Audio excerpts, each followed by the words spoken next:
Okay, second video on the hearing. This is just sort of what I gleaned as a lawyer about the personalities involved in the case, which I think is interesting. This is the first time I've heard any of these people speak. So let's start with the judge. And yes, as a member of a bar, when I get on and talk about a federal judge, I'm probably going to err on the side of being respectful. But this judge was like really, really good. It was what I would expect from somebody in the Southern District of New York and the caliber of cases that go there. He was super prepared. I know this probably shocks people, but sometimes as a lawyer, you're like preparing for a hearing and you go in and you start your argument with the judge and he's like, what's this case about again? Right? Like they're not prepared at all. And a lot of times it's just because they have too many cases. This guy knew this case backward and forward when he walked in there, which was great. He was tough. He told people, like, this is what I want to know, and he sort of brushed people back when they went into an area he didn't want to know about, but he didn't have to yell to do it. He commanded the room exactly like he should, and he was very open to everybody's arguments. He gave everybody more than enough opportunities to state their case, which is important because, you know, you have to give people due process, even in a civil case, and make sure that everybody gets their opportunities, and he did.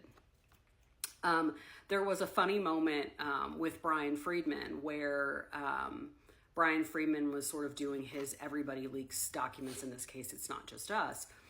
And he said, you know, the Lively parties, you know, were working with the New York Times 5 weeks before it was filed. And the New York Times lawyer, this is the only time she spoke, jumped in and said, Your Honor, I can speak to that if you want. That's just not true.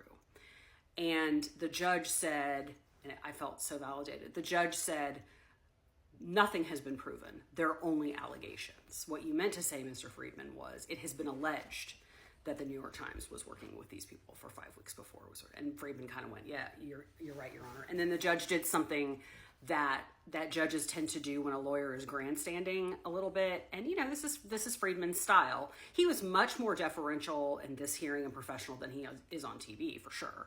But he was sort of grandstanding a little bit about, like, they're the bad guys and whatever. And the judge said, you know, Mr. Friedman, I can put you under oath and you can testify if you want. That's a judge's way of saying, like, sit down, this is not a trial. I got it, right? He did, you know, especially in the end, Friedman, he brown-nosed a little bit, you know, because his argument was, we like the court's protective order as it exists. We don't think anything needs to be added to it, which was the right legal argument for them to make. But then Friedman was kind of like, we just think it's a great order. You know, this is such a well-thought-out order. And the judge was kind of like, yeah, I know. I wrote it. The Lively's lawyer, who was arguing primarily for her, Meryl Gurvinsky, was fantastic. She was the best lawyer on that hearing. I looked her up afterwards, and before she went to law school, she was in PR. And I was like, oh, it all makes sense. She is an excellent communicator. She was limited by some of the facts on her side of the case. You know, the burden was hers. The burden is on the party asking the court to do something. And so the burden was on her to show that harm would come from doing something that hasn't happened yet. And that is kind of a hard thing to do, to say, this is going to harm people. Well, how do you know that? Well, I don't know. I just know, right? So that's hard. She did the best with it I think anybody possibly could have done.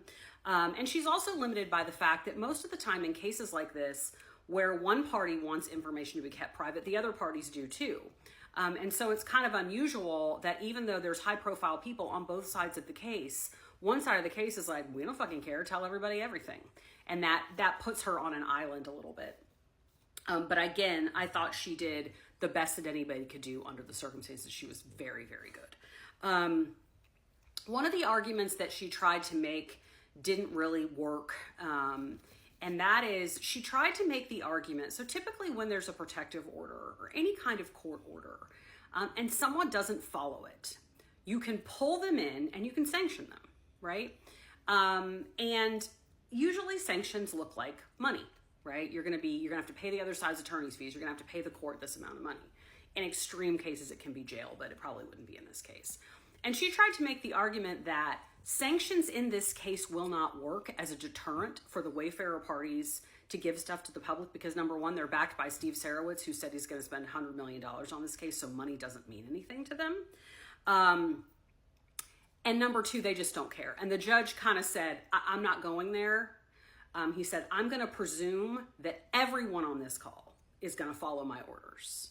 I'm not going to pre-guess that someone might not follow it. And that was a little bit of him, restating his authority and kind of saying, let me make it really clear in case it wasn't clear before. Whatever orders are entered, I expect them to be followed, and I expect them to be followed to the T. So, it was a good argument for her to make, but he was not going there.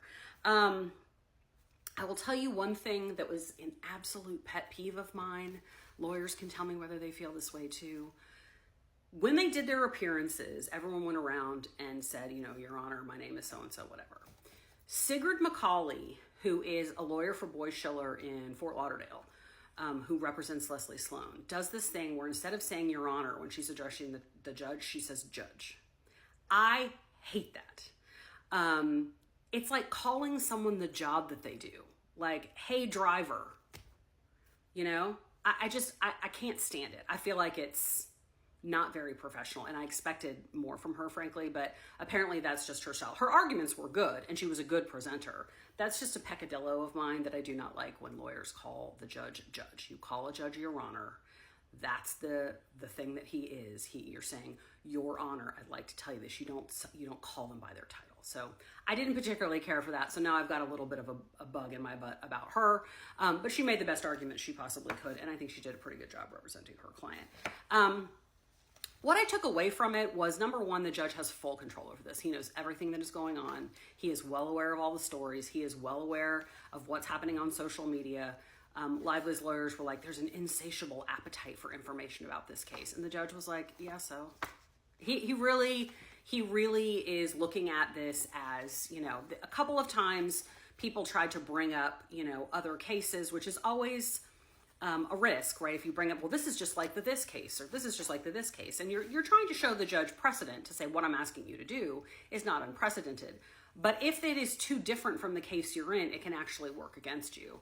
And so there were some arguments made, well, this is just like this case where there were all these trade secrets. And he's like, this is not that.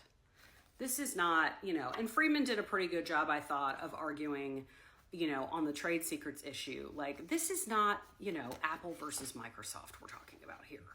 We're talking about, like, marketing plans for movie stars. But the judge is fully aware of what is going on. He's fully aware that we're all talking about it. I now think on the back end that the reason he had that hearing accessible to the public is because he would rather us hear it for ourselves than hear the way that it's been characterized, which I really appreciate. And like I said in the first video, he said straight up, there is public interest in this case, and that is just the way that it goes. And I am not going to hide the entire case from the public, so don't ask me to. So I took away that the judge is really good and knows what he's doing. I also took away that everybody is very well represented here. Nobody is without a very good lawyer who knows what they are doing. It does seem that parties are working together. Clearly the Stephanie Jones people are working with the Lively people. I don't know if they have like joint agreements at this point, but they are clearly talking to each other. And of course they're talking to the Leslie Sloan people as well. So you can sort of tell who's all on the same page. But, overall, I walked away pretty impressed with the caliber of folks that are on both sides of this. And I could tell, for what it's worth, on Lively's side, I know there's been a lot of just like speculation of like, do these people hate her? Do they not want to deal with her because of, things that have happened? The woman who spoke for her today, Meryl Gravinsky, who is so good, you can tell in her voice that she believes the arguments that she is making. She was not, I've heard lawyers, and I've done it myself, where you go up and you're like, I guess I have to say this, wink, wink, nudge, nudge, judge, I really don't think it's good.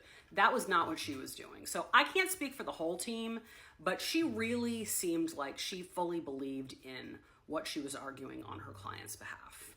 So that kind of dispelled me of the notion of too much tension, or at least not overall tension, between Lively and her lawyers.